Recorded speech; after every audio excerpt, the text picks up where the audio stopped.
Where are we? Looks like the control room for an ether blast furnace. There, look at that. So this is what supplies the Mech-on with ether energy. Shulk, what's that?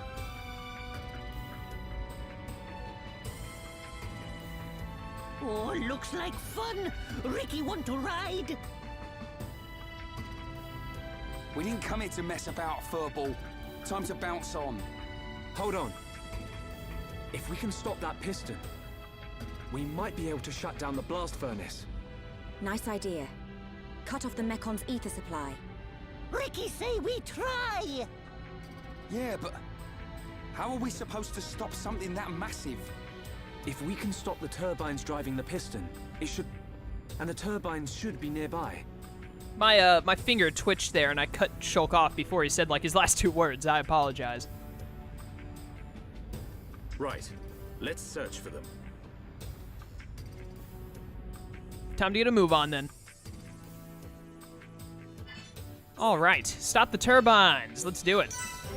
Main control room. I'm getting so much AP and SP from this. I should probably mess with that. I'll probably do it next time, not today, but let me look again. Who was close to finishing skill tree? Charla is. How much does she have left? About 600, 607? Yeah, 607. And then Dunban has already finished 3 of his extra skill tree because it takes like half the time, but probably less than half the time than the other ones. But that's cool. After he finishes it, I'll probably just go back to Wisdom and finish it up, and then I'll move on to Bravery. Because by the way, I looked up the missions for the other skill trees, so I would have a general idea of where they are. And we'll probably be doing, after Galahad Fortress, I'll go back and do Shulk and Charla and Rhines. And I think Ricky also doesn't have his next one. But the 5th skill trees, you have to be, like, end of the game. Like, not just end of the game, you gotta be, like, post-game for those, because they make you fight, like, level 90 enemies and stuff. And I'm pretty sure the final, like, actual boss of the game is level 80, I think? Or something around there. So it's like a post-game thing. Oh, hello. How are you doing? I just came to destroy your Blast Furnace. Don't mind me. But anyways, my favorite team composition. Obviously, it's going to involve either Shulk and or Dunban, because those are the 2 characters I play as. My favorite to play as can kind of vary, but overall, I think it's Dunban. And it's hard to say that, because the diversity that the Monado gives you with Purge and Buster and now Eater as well, and especially Speed, which, to be honest with you, Monado's Speed is probably my favorite art in the entire game, because it can normally let you dodge any, when you see the future, rather than having to, like, prepare for the attack, you can, most of the time, just use Speed and dodge it instead, and it's not even a problem. By the way, we should definitely do more than just turn them off. We should probably smash them up a little bit, but whatever. And Ryan said, how do we stop something so massive? Those things are definitely, like, roughly, like, relatively speaking, not that much bigger than Metal Face, if at all. Like, we've been fighting Mech-on that size. That giant Mech-on we fought outside that I had difficulty with, that I had to switch Charla in for, like, that was definitely as big as these things. Hello. Glacier Akan, you're a signature enemy. Let's go.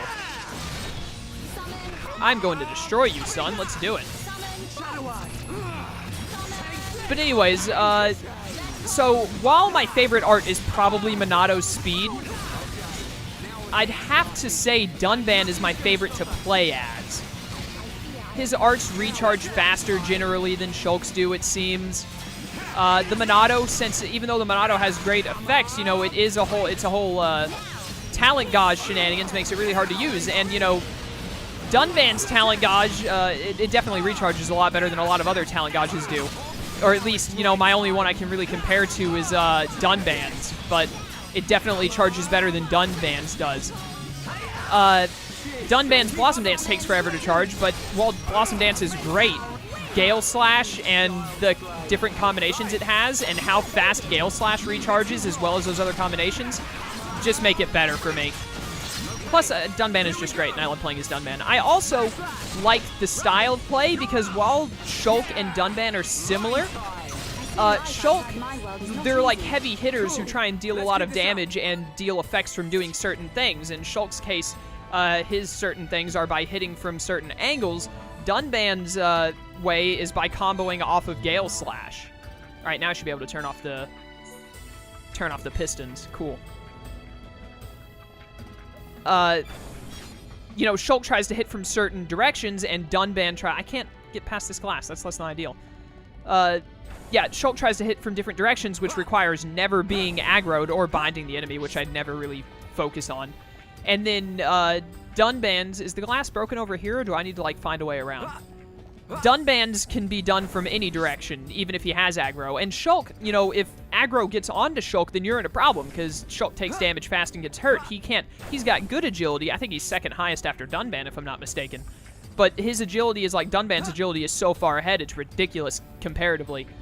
Is this bulkhead door is locked? Can I go the other way? Oh yeah, other door is open. Cool.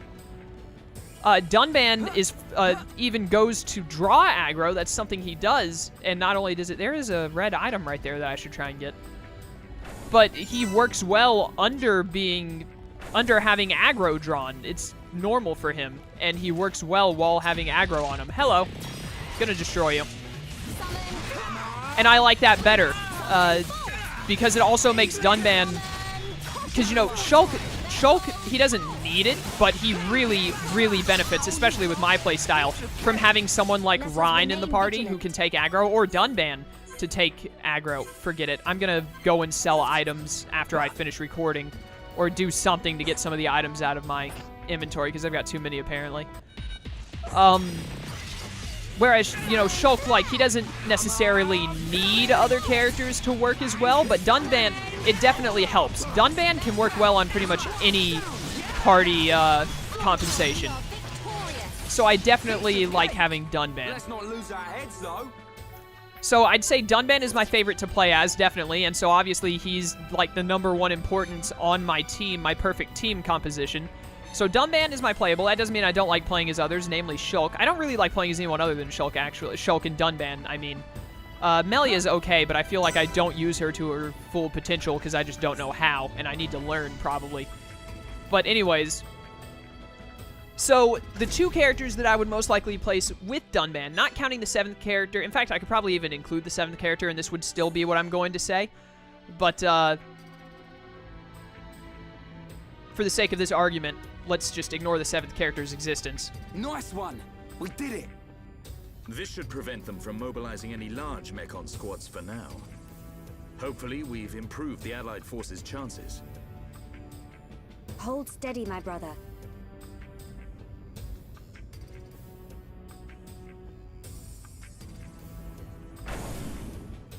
Oh, hey, that's open. And so is that one. Cool. Friends, here! It looks like the door's been unlocked. Nice. Let's get down to the Blast Furnace. If we're lucky, Fiora might be down there. Only one way to find out. I'm pretty sure that this will, like I was saying, I'm pretty sure what I'm about to say for my favorite team composition will hold true despite the self-destruct device. It appears to be a turbine self-destruct device. You need something to release it. Oh, if only I had it. I could just blow this place apart. I'm pretty sure that this will hold true even after we unlock the 7th character. But, Dunban is the one I'm playing as. It's actually a little difficult to decide the 3rd, but the 2nd would definitely be Melia. Melia can give tons of buffs that really help Dunban. More agility. The two things I know she inflicts the most is Wind gives, I don't know if she has any others that give other buffs, but I know that Wind gives agility, and when she summons Wind, it gives agility not just to her, but people in the radius of her elemental's effect. And then I think it's Water that gives everyone regenerate abilities. I know that it heals her. I'm pretty sure it also lets everyone else regenerate as well. So that's very, very helpful to have that. And then she's just a huge damage dealer. And with someone like Dunban, who takes the aggro off of her, because like Shulk, she does not like to be aggroed at all, Dunban can take the aggro for her, and she can focus on giving buffs and dealing a ton of damage. Then for the 3rd character, it's kind of hard to decide. I guess it would be Sharla, just because Dunban's really good at dodging, but that doesn't mean he always dodges. He just dodges a lot. So when he does get hit, because, you know, his regenerative abilities only because of the gems I have equipped on him where he can heal himself by having an aura active, and then Melia's regeneration isn't great, but it's better than nothing. The times that he does get hit, it's really good to have a healer, especially because you don't have something like Monado speed that makes it easier to dodge. He does have Serene Heart, but I've used Serene Heart plenty of times and it hasn't worked to the best of as much as I would like it to. Definitely not to the effect that the Monado speed art works. So so it's good to have someone like Charla who can help heal up. Even though she can't inflict a lot of damage, the amount of damage that Dunban and Melia deal is probably more than enough for any enemy. And then on the scenarios where they actually get hit and start taking damage, you can Charla can heal them up before they get hit too many times, because it's hard for Melia. Rarely has aggro. If she gets hit once, normally Dunban gets the aggro off of her fast, so she only gets hit once or twice. Charla heals her up in case it accidentally happens again. And on, like, Dunban, he gets hit once or twice, then his agility makes him dodge the next, like, 7 attacks, and by the time he gets hit again from his agility stat, Charla will have already healed him back to full. If not Charla, then probably Rhine or Shulk. Honestly, anyone could be the third slot. I think just mainly having Melia and Dunban is a great combo. Rhine could keep more of the aggro off of Dunban so he doesn't even have to worry about dodging that, and he's just good at dealing damage. But Rhine isn't as good without Charla there to keep his health up. I'm going to save and wrap up here, by the way. I'm trying to finish up this conversation before I do. But anyways, how was I going to finish this? Probably Charla, maybe Shulk just for even more damage output, but then I think you run the risk, if you run into an enemy with really high agility, because, you know, Dunban's agility is only good if it's way higher than the person he's against, I'm pretty sure how agility works. So if Dunban is getting hit more often than not, or at least more than usual, then you need someone like Charla to keep his health up, especially because he has a relatively low health stat. Not horrible, but not great. I think he's like 4th highest health stat out of all 7 characters, which I think the people with higher health than him are obviously Ricky Rhine, and then the 3rd highest health is Shulk? No, Dunban is higher than Shulk. Shulk is 5th highest health. Melia is lowest. Charla is 6th. The 7th character is the 4th highest health then. Or the 3rd, I mean. Dunban is 4th. The 7th character has the 3rd highest health in the game, I guess, unless it's higher than Ricky. I'm pretty sure Rhine is the highest health, period. And then Ricky should be 2nd. But anyways, yeah, so probably Dunban, Melia, and then Charla. Especially because with the amount of damage that Shulk does deal, Shulk definitely probably... I say definitely and then probably, that's an oxymoron, but I'm pretty sure that, relatively speaking, Shulk has... If Shulk can move to the positions where he needs to, like get to the side of the enemy or get behind the enemy for backslash, I'm pretty sure he deals more damage than Dunban, relatively speaking. But, that means that it's easier for him to draw aggro than it is for Dunban to draw aggro a lot of the time. Because at least I know that Dunban does have some arts that can take aggro from other enemies or draw in aggro. I just don't have them active because that's not the kind of Dunban I run. I run a Dunban that's more offensive than aggro tanky, mainly because Rhine is so aggro tanky, whereas Rhine can draw an aggro. So it's fairly likely that enemies will draw or will get aggroed onto Shulk, and then, you know, he'll go down relatively easily because his agility is good, but not as good as Dunban's, and he's a glass cannon and all. But anyways, thank you guys for watching. I had a lot of fun recording this session. I don't know why, just today specifically feels like a really fun session to record. I always enjoy recording this game because it's so great, but today was just especially fun, you know what I mean?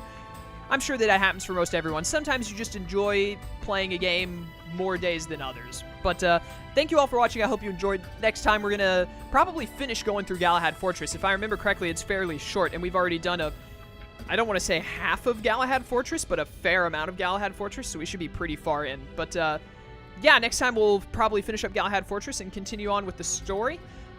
I probably, again, won't be doing anything in between other than going and selling materials. I really need to do that because I need space in my inventory. But thank you all for watching. I hope you enjoyed. I'll see you next time. Until then, farewell.